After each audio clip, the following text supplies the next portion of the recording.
Alors on va passer à la deuxième partie de cette émission consacrée plus spécifiquement au Rassemblement national qui donc, on l'a dit, caracole en tête dans les sondages.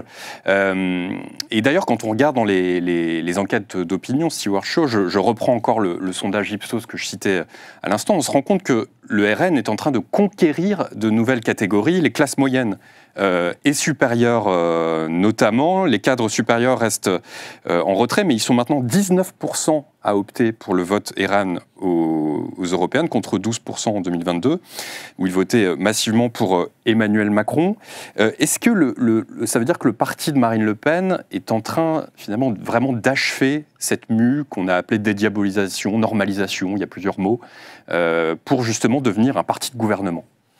Il y a un effet attrape-tout aujourd'hui du RN qui est en train d'émerger très concrètement. On le voit dans les études d'opinion, vous les avez citées. Ce que je trouve quand même intéressant, c'est finalement, on est peut-être passé de la normalisation à une étape supplémentaire aujourd'hui qui est la légitimation d'un parti, la crédibilisation d'un parti de celui de Marine Le Pen. Je vous donne quelques chiffres en plus de ce que vous avez cité, mais quand vous regardez la comparaison, alors on a un baromètre avec vos confrères du Monde sur le Rassemblement national depuis 1984. Il y a deux chiffres, moi, qui me saisissent. Le premier, c'est depuis la création de ce baromètre, on n'a jamais eu autant de Français qui estimaient que le Rassemblement national ne constituait pas un danger pour la démocratie. C'est une inversion des courbes, et ça, c'est un indicateur qui montre qu'effectivement, le Rassemblement national est aujourd'hui un parti républicain comme les autres. Le deuxième chiffre, moi, qui me semble intéressant, c'est sur l'adhésion aux idées.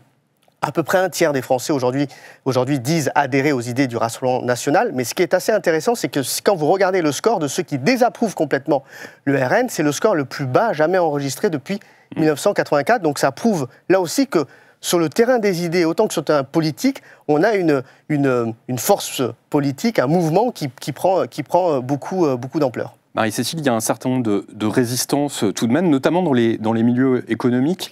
Je vous invite à lire une très bonne enquête qui a été publiée ce week-end, réalisée par Anne de Guigné du service économie, sur les grands patrons et le RN. On se rend compte qu'il y a un silence un peu gêné dans les milieux économiques vis-à-vis du RN. C'est vrai que sur le plan économique, il n'y a plus la sortie de l'euro, l'épouvantail de 2017, ça c'est terminé. C'est vrai aussi que Marine Le Pen, qui est souvent taxée d'incompétence en économie, elle a beau jeu d'ironiser sur Emmanuel Macron, le Mozart de la finance, qui a alourdi la dette de quasiment 900 milliards d'euros. Mais pour autant, et c'est vrai qu'elle s'entoure de... C'est ce que Anne de Guigné raconte dans son récit, elle s'entoure d'un groupe de jeunes intellectuels, les nouveaux Horaces, de jeunes intellectuels, de jeunes fonctionnaires brillants, de normaliens, qui essaient de lui faire un programme économique plus libéral. Donc, mais elle défend toujours la retraite à 60 ans, l'exonération d'impôts pour les moins de 30 ans. Mais pour autant, ça ne séduit pas du tout les milieux économiques, parce qu'elle reste sur un programme de gauche, étatiste, social, interventionniste, avec toujours les idées de 2022, c'est-à-dire la retraite à 60 ans avec 40 annuités dès qu'on a commencé à travailler avant 20 ans, avec le retour d'un impôt sur la fortune, avec la suppression de l'impôt pour les moins de 30 ans. Enfin, toutes ces mesures qui font peur au milieu économique. Et donc ça reste toujours d'actualité. D'ailleurs, son programme avait été chiffré par l'Institut Montaigne à 100 milliards d'euros de dépenses nouvelles. Elle le conteste. Elle le conteste. Mais bon, toutes ces mesures ont un coût. C'est un programme dépensier. Or, du côté des recettes, elle a donc la politique d'encadrement de l'immigration qui est supposée rapporter environ 16 milliards d'euros, la lutte contre la fraude qui devrait rapporter 15 milliards d'euros, mais vous voyez que le compte n'y est pas, ça ne permet pas de financer.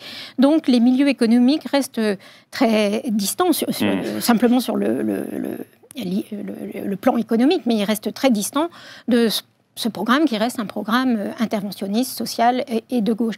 Et à l'étranger, c'est encore pire, puisque les investisseurs étrangers qui détiennent la dette française, ils restent très, très, très prudents, très sourcilleux. Oui, il y a une question de crédibilité vis-à-vis des marchés. Mais tout à fait. On avait vu en 2017, à un moment, il y avait la possibilité d'un deuxième tour entre Marine Le Pen et Jean-Luc Mélenchon. Et tout de suite, la dette française avait flambé. Enfin, c'était renchéri. Or, aujourd'hui, la dette, elle n'a fait que se creuser. Et donc, le sujet reste d'actualité. Alors Arthur Berda, il y a des résistances économiques, il y a aussi des résistances politique. On a vu un épisode la semaine dernière à l'Assemblée nationale. Une députée, Naïma Mouchou, une députée du groupe Horizon, donc faisant partie de la majorité, a voulu déposer un texte avec le soutien du Rassemblement national. C'était sur un sujet assez consensuel, sur les nuisances causées par les avions. Et donc ça a provoqué tout un pataquès au sein de la majorité. Les députés de la majorité ont retiré leur soutien à ce texte. Et c'est finalement toute la question de l'arc républicain sur lequel Emmanuel Macron peine à fixer une ligne très précise qui se joue là. Vous avez raison. L'argument d'Emmanuel Macron d'inclure ou d'exclure, selon son intérêt, le RN d'un prétendu arc républicain, il le faisait jusqu'ici pour mobiliser son électorat et galvaniser ses troupes. Bon, manifestement, une députée Horizon, c'est une députée certes proche d'Édouard Philippe, il n'empêche qu'Édouard Philippe, il fait partie de la majorité. Donc aujourd'hui, ça ne fonctionne plus, y compris au sein de ses propres troupes. Donc cette stratégie-là, qui avait déjà plutôt tendance à faire monter le RN dans l'opinion, manifestement, elle a même tendance à faire monter le RN au sein de ses propres troupes, puisqu'elle leur donne envie de travailler avec elle. Bon, donc c'est un échec total, cette stratégie. Pour reprendre votre question qui était, le RN a-t-il achevé sa mue ? Je pense qu'il y a deux sujets. Il y a d'abord, est-ce que la mue, on a cité tous les termes, la dédiabolisation, puis la normalisation, puis la légitimation, puis la crédibilisation. Bon, la réponse est oui, en gros. À force, oui, on a compris la réponse est oui. Le RN, aujourd'hui, c'est un parti, le Front devenu Rassemblement National, c'est un parti qui est double finaliste de la présidentielle sur les 2 dernières présidentielles, triple si on remonte à 2002. Donc, c'est un parti qui a envoyé en 2022 89 députés. Ils en ont un de moins aujourd'hui pour des raisons peu importe. Donc, ils ont aujourd'hui un groupe de 88 députés. C'est à lui tout seul le premier groupe d'opposition à la majorité, qui est déjà un conglomérat de 3 groupes. Ouais. Donc, premier groupe d'opposition. Donc, sur tous ces critères-là, résultats électoraux, nationaux, aux législatives, etc., la réponse est oui. Donc, la question qui, pour moi, soulève plutôt nos échanges, c'est le RN.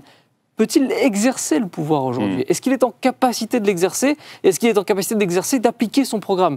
Et là, de ce que je comprends, de ce que nous explique Marie-Cécile pour les questions économiques, de ce que je vois en Italie concernant Giorgia Meloni Alors, Giorgia Meloni, c'est pas le Rassemblement national. Hein. Les lignes ne sont pas tout à fait les mêmes. Justement, elle a joué la carte de la crédibilité économique. Exactement. Et d'ailleurs, elle est revenue en arrière sur beaucoup de sujets, Giorgia Meloni. Le rapport à l'Europe pour gérer l'immigration.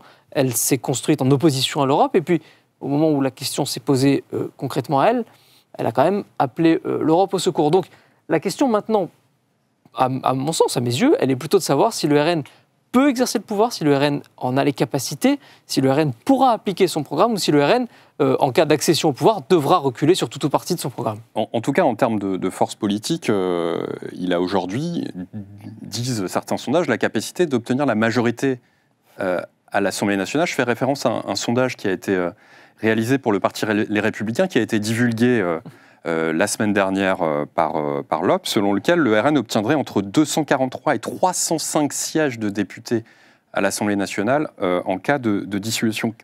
Que faut-il penser de ce genre d'études, Stewart ? Est-ce que c'est crédible ? D'abord, ce n'est pas le résultat que LR espérait. C'est sûr. Moi, je pense que ça correspond, comme je disais, à la dynamique actuelle qui est évidente sur le plan électoral et sur la dynamique électorale. Ça, je pense qu'il n'y a pas de doute.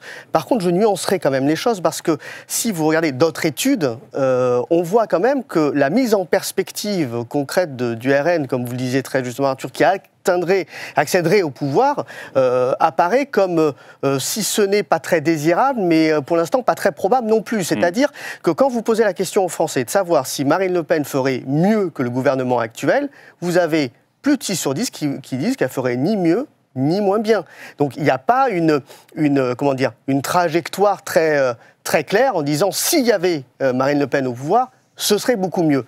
À l'inverse, si vous leur demandez est-ce qu'elle ferait mieux que l'ensemble des dirigeants politiques actuels, vous avez que 18% entre guillemets qui répondent positivement. Et puis, le dernier chiffre, sans en donner trop, mais qui montre bien quand même la nuance qu'on doit avoir aussi lorsque l'on parle du Rassemblement national, si vous regardez surtout l'item de la promesse aussi d'Emmanuel Macron de faire de la politique autrement. Est-ce que le RN fait de la politique autrement ? Largement, non, par les Français. Donc ça veut dire que oui, il y a une dynamique électorale, mais il ne faut pas confondre cette dynamique électorale à un moment donné avec une véritable alternative, certes crédible, mais pour l'instant, pas forcément désirable. Alors, on fait le tour des résistances au RN, on a fait l'économie, la politique. Je voulais vous poser une question, Anne Fulda, sur les résistances au sein du milieu médiatique. On a vu un épisode également la semaine dernière qui concerne le journaliste Jean-François Aquili, avec un article du Monde qui évoque l'écriture d'un livre en collaboration avec Jordan Bardella. Jean-François Aquili dément être dans l'écriture de ce livre. Et pourtant, il a été suspendu d'antenne par Radio France. Qu'est-ce que ça vous inspire, cette décision ? C'est la preuve que la dédiabolisation n'est pas allée jusqu'au bout, enfin en tout cas n'est pas arrivée à Radio France, puisque clairement c'est assez surprenant quand même, parce que finalement le travail d'un journaliste, qu'est-ce que c'est ? C'est un journaliste politique, c'est de rencontrer toutes les personnalités politiques, quelles qu'elles soient, puisqu'il est censé les couvrir, et pourquoi pas, à côté, envisager d'écrire des livres ou de faire des documentaires, etc.